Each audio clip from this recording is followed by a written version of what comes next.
Esse corte é um oferecimento do Gazeta do Povo, o único jornal que apoia de verdade liberdade de expressão. Não me cancelaram e agora tem uma oferta ali na descrição para você assinar e consumir um conteúdo sem lacração. Para mim, eu que sou do direito, está muito claro qual seria a prioridade. Qual que seria a prioridade hoje? Você restabelecer o que foi rompido. Ah, pra Você mim também restabelecer seria. a ordem, verdadeiramente, a ordem que eu digo das coisas. Sair de uma cada ditadura, cada um né? no É a seu prioridade. quadrado. E a lei, Sim. né? Eu não consigo ver, tem gente aí que não gosta muito dessa coisa positivista, mas eu não consigo ver em relações que o Brasil já é tão complicado, você não obedecer à lei. E para nós, que somos os perseguidos, não estou me fazendo, é verdade, é verídico isso, né? A gente é literalmente perseguido. Que é só um lado da discussão que está sendo perseguida. Você tem os dois pesos, do peso da lei em si, você sabe, tudo bem, isso aqui eu sei que é ilegal, consigo enxergar. Eu sei que eu não posso fazer tal coisa porque eu estou violando tal direito e vou receber tal coisa. E mesmo assim, pelo que eu conheço de liberdades, eu posso correr o risco de assumir esse risco e pagar o preço ou não. E aí depende do Estado ele me punir ou não, né? Isso existe, é verídico, infelizmente, ainda mais no campo penal. Tem muita gente inocente presa e o inverso também. Muita gente culpada solta. Sim. Então, a gente já vem... Tem gente que é até presidente, né? E sem dúvida, no conceito do que é legal, sim. Né? E não adianta individualizar e falar, foi o Moro, por exemplo, no caso do Lula, porque nós tivemos ali uma série de processos, uma série de condenações, foi revisto pelo tribunal, foi para o STJ. E aí a gente tem, é aí que está. Você perde a referência. Você tem uma decisão claramente política, claramente para interferir, começa lá atrás, tirando a autonomia das pessoas, e você tem também uma... por exemplo, se eu fosse tentar me candidatar, nem quero isso não serve para mim, não sirvo para a área política. Por que não? Não, porque eu não tenho nada a ver com isso. Entendi, Tipo, eu dou entendi. aporte, mas não me identifico com Você isso. não quer lá fazer me campanha, vejo eu como prometendo política. para as pessoas coisas. Não. Eu prefiro que os outros façam e eu fico cornetando. Esse Tá lado daqui certo, é muito tá mais certo, tá confortável.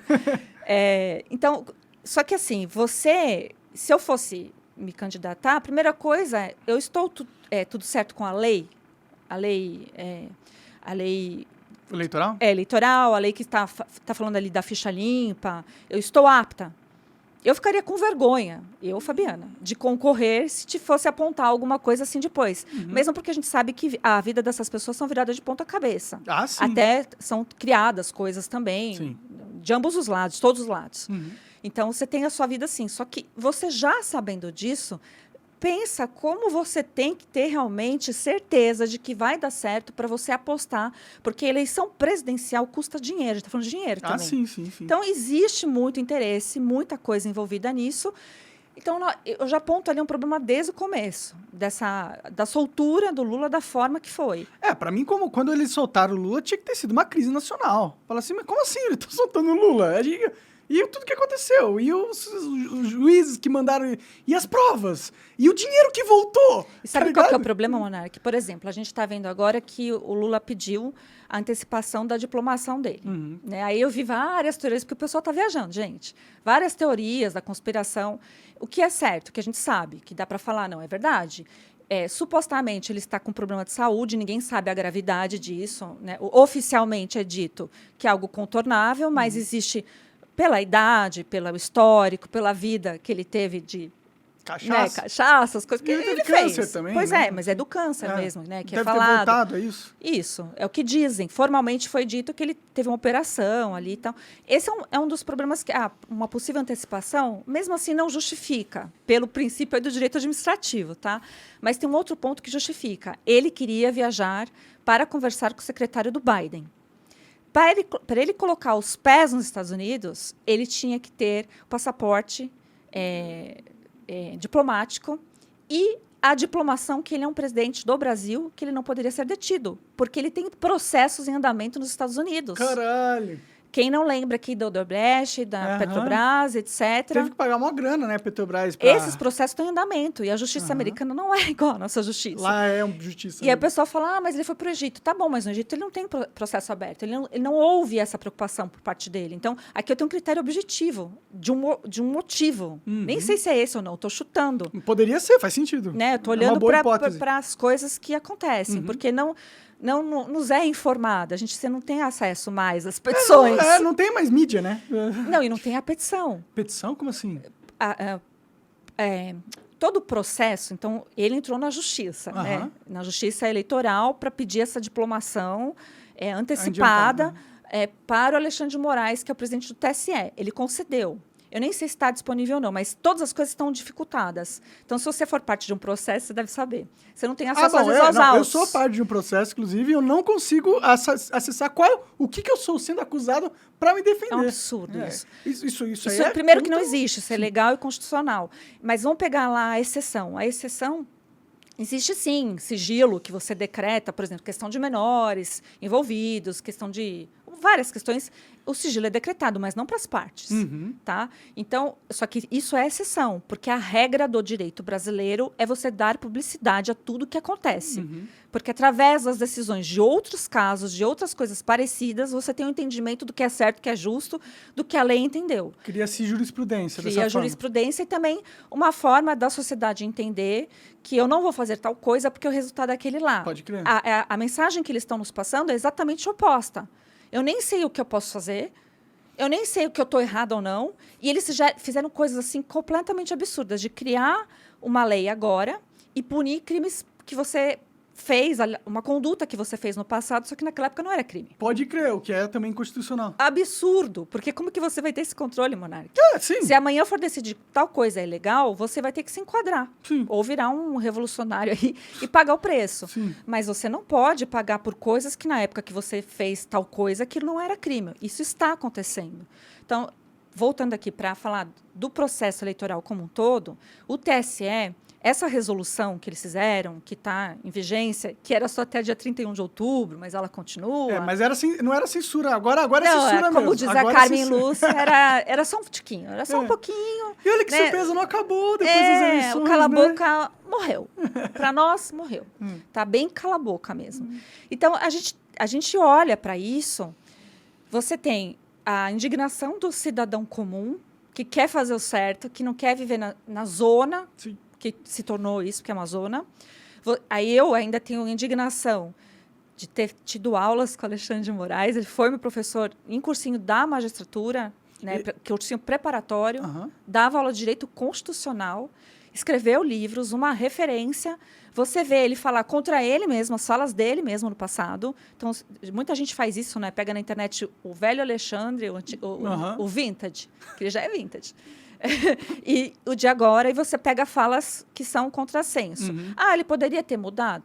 Até poderia, mas no que, essencialmente, ele está falando, não, porque a Constituição continua sendo a mesma de 1988. E, inclusive, cláusulas pétreas para eles não estão nem valendo. Pode crer. O que significa que ele sabe que ele está errado, ele sabe que ele está fazendo algo inconstitucional, mas mesmo assim faz. E por quê? Da onde vem, a gente estava nesse papo antes de começar, da onde vem tanta coragem, ou... tanto respaldo de poder para que ele possa fazer isso e não entrem pessoas, a polícia não entra na casa dele e leva ele preso, porque é o que deveria estar acontecendo, né? Sim. Na minha opinião. Sim, porque a gente tem até critérios também objetivos, não vai ficar ofendido, Alexandre. Estou falando aqui da lei. Né? Se quiser, revoga a lei, porque está com esse poder já também. Já revogou, já. Mas, por exemplo, a gente tem a lei de abuso de autoridade, que eu vejo que incorreu em vários crimes. Aquele procurador, o Sebastião Coelho, falou de coisas bem importantes a respeito disso. Falou da declaração que ele deu de guerra ao país, eu enxerguei do mesmo jeito. Quando ele fez aquele pronunciamento daquela festa mega que ele fez no TSE de posse dele, gente, aquilo é só uma colocação normal que acontece, não deveria ser nada demais, foi feita assim, literalmente com tapete vermelho e tapete persa para os mais especiais, caras especiais, que eram os ex-presidentes do Brasil. Isso para o povo brasileiro, vendo tudo isso, é um tapa na cara, porque a gente não quer isso. Né? A gente, não quer um imperador, né? Não quer. Já passou essa época.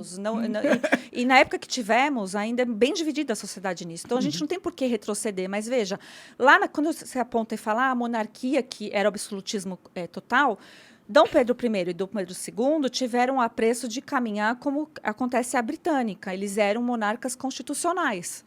Então, não era um monarca... O Brasil não teve isso.